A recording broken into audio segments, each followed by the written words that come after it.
네, 이슈 집중 분석해보는 시간입니다. 더 이슈 주제부터 같이 보시죠. 네, FTX 3월 정기 변경을 앞두고 있습니다. 우리 증시에는 어떤 영향력을 미치게 될지 오늘 살펴보겠습니다. 아무래도 편출입 종목들에 대한 관심이 상대적으로 높아지고 있고요. 몇몇 종목들은 상당히 강한 탄력을 보여줍니다. 과거에는 어땠을까요? 과거에도 정기 변경 종목들을 보시면은 편입과 제외 종목 수익률 편차가 아주 뚜렷하게 진행이 됐습니다. 앞으로의 이 이벤트 플레이 진행 경과는 외국인들의 수급 강도를 통해서 살펴볼 수가 있을 것 같은데요. 사실 시장의 걱정거리가 또 하나가 있습니다. 이런 FTSE 지수뿐만 아니라 MSCI를 포함을 해서 글로벌 벤치마크 내 이제 중국물의 비중 확대가 예고가 되고 있는데요. 외국인들의 수급 이탈 가능성도 우리 시장의 또 하나의 걱정거리로 자리 잡고 있는 상황입니다. 어떻게 봐야 될까요? 먼저 하나금융투자 이영곤 팀장 연결하겠습니다. 팀장님 안녕하세요. 네, 안녕하십니까? 네, 3월 FTX 정기 변경과 관련해서 좀 주목해 봐야 될 포인트는 어디에 있을까요? 예, 이번에 발표된 FTSE는 미국, 영국 파이낸셜 타임스하고 런던 증권거래소가 같이 발표하는 주가 지수인데요. 이번에 그 9개 종목이 신규 편입이 되고 2개 종목이 제외가 됐습니다. 신규 편입된 종목들을 살펴보면은 하림지수와 삼천당제약, 메지온, 오스코텍, ST큐브, 에고캠바이오, 안트로젠, 대아티아이, 대한광통신이 있겠고요. 제외된 종목은 신영증권과 LVMC홀딩스입니다. 이번 지수 변경 결과가 이제 다음 달 15일 날 장 마감 후에 반영이 되게 되는데요. 전체적인 부분들에 있어가지고의 흐름보다는 개별 종목별로 좀 영향을 받을 것으로 보여집니다. 실제로 이번에 편입이 된 종목들 같은 경우에는 이미 외국인들 매수세가 좀 꾸준하게 유입되고 있다는 특징이 있습니다. 대표적으로 하림지수 같은 경우에는 어제까지 14일 연속 순매수가 유입이 되고 있는 상태이고요. 이런 추세가 3월 달까지 조금 더 이어질 수 있다는 측면에서 개별 종목별로 좀 더 관심이 필요한 시점이다라고 판단이 됩니다. 수급이 좋은 종목들이 꽤나 조금 눈에 띄고 있는데요. 일단 특징들과 일정까지 함께 짚어주셨습니다. 시장에 이제 어떤 영향력을 행사하게 될지 보니까 종목들이 그렇게 대형주는 아니거든요. 어떤 좀 영향력이 있을까요? 예, 시장 전체적인 영향력이라기보다는 사실 개별 종목별로 조금 더 접근해야 될 것으로 보이지고요.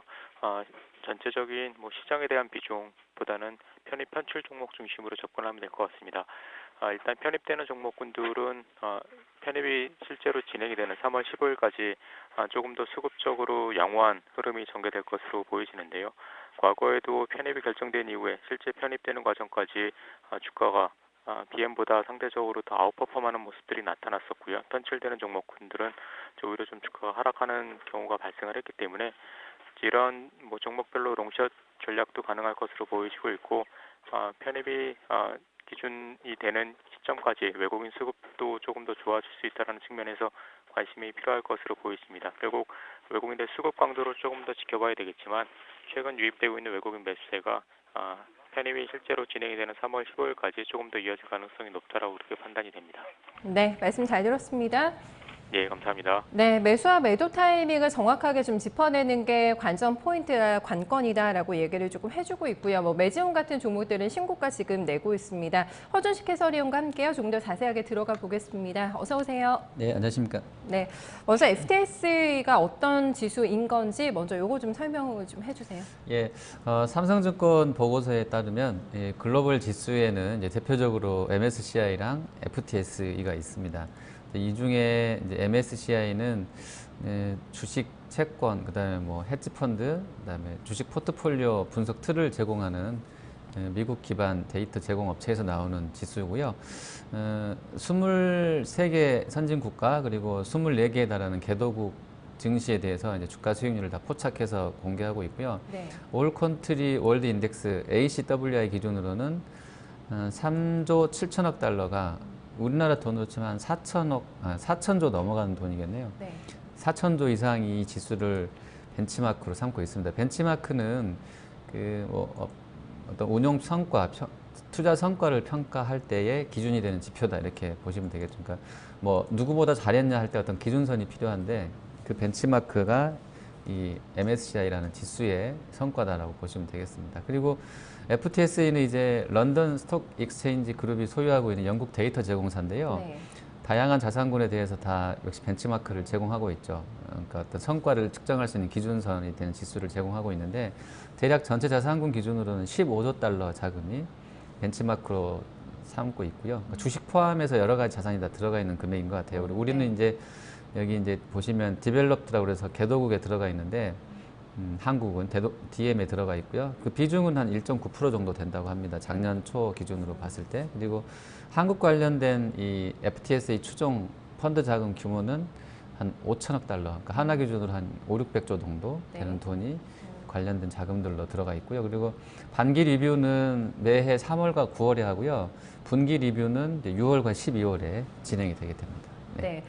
아직까지 적용일은 좀 남아 있습니다. 네, 정기 변경 일정도 한번 좀 짚어볼까요? 네. 네, 그림 보시면 아까 제가 이제 3월과 9월은 반기고 6, 12가 분기 변경이라고 했는데요. 네. 반기 변경 일자가 이제 발표가 2월 15일 날 나왔었고요, 종목이. 적용일은 3월 세 번째 금요일이라고 합니다. 보시면 이제 어떻게 우연찮게 우리가 옵션 동시 만기가 3월 14일인데 바로 그 다음 날 장 끝나고 나서 들어가게 되기 때문에 유효일은 이제 3월 18일 그 다음 주 월요일부터 그 3월 15일 다음 주 3월 18일부터 될 거고요. 자, 그리고 이제 MSCI도 잠깐 설명을 드려볼게요. 사실 MSCI도 분기 리뷰가 지난 2월에 있었거든요. 저 2월 12일 날. 한국 시간으로는 2월 10일 우리 아침에 있었었는데 왜 조용했지? 이번 건처럼 종목이 왜 안 나왔지? 궁금하셨을 텐데 신규로 편출입이 없었다고 해요. 이번에 네, 한국은. 근데 중국은 12개 기업이 들어갔다고 합니다. 새로. 신규로 들어갔고.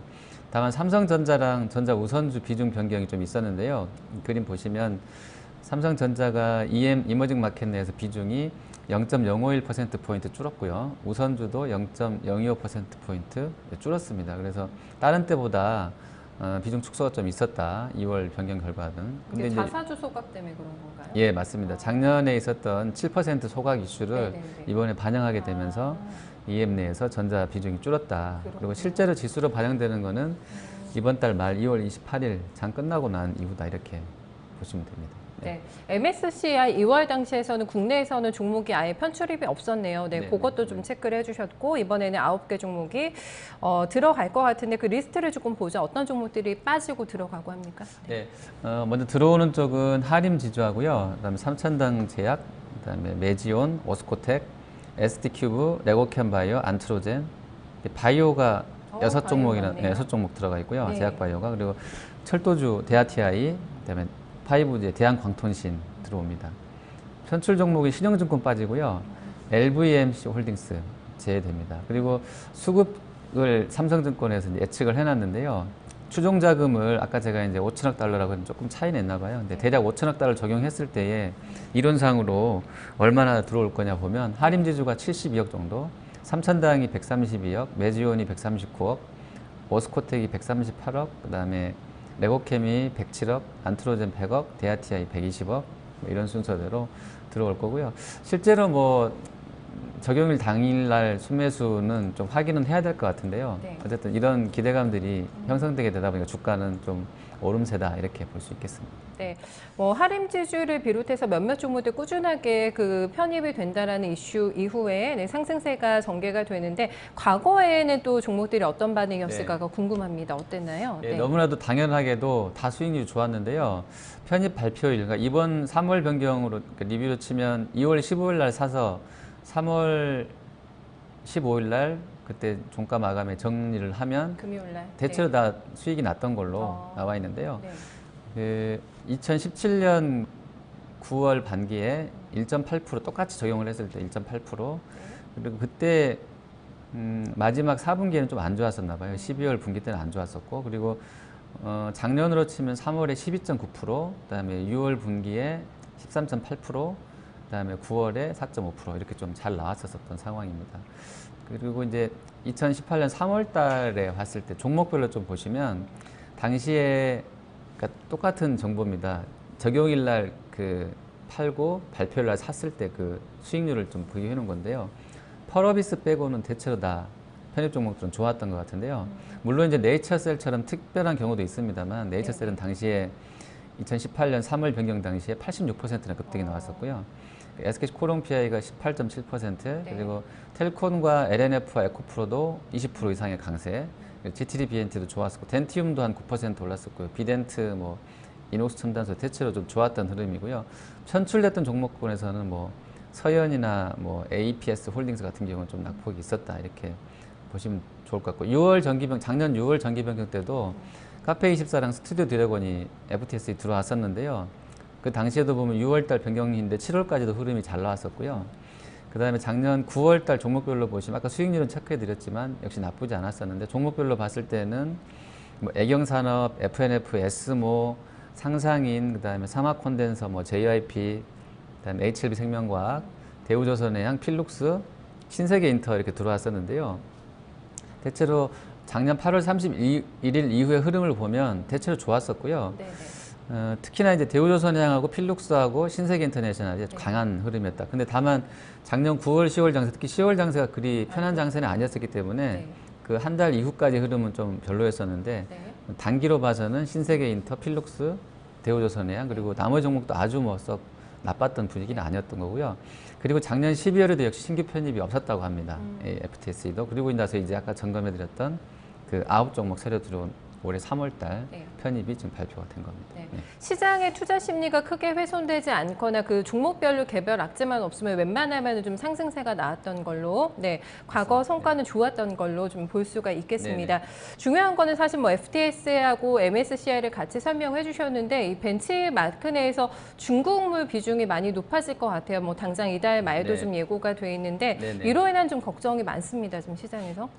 지금 작년 말 올해 초 다 패시브 자금이 이제 시장을 끌어올려주고 있고 해서, 사실 패시브 자금이 이제 유출됐을 경우에 그 수급 빈자리를 누가 이제 메꿔서 들어올 거냐. 그러니까 긍정론자들은, 낙관론자들은 액티브가 있는데 뭐 걱정이냐 이런 분도 있고요. 약간 보수적으로 보시는 분들은 그래도 수조 원 단위 유출일 것이기 때문에, 패시브에서 수조 원 단위가 유출이 될 것이기 때문에 예전 사례 보면 수급적으로 썩 좋은 일은 아니다, 이런 뭐 그 상반된 의견들은 있는데요. 보시면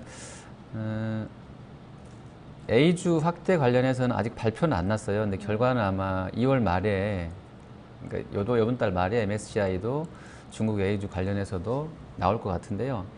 그림을 보시면 만약에 이제 20%까지 편입이 된다고 하면 한국에서 자금 이탈은 한 6조 원 정도로 보고 있더라고요. 다 추정치입니다.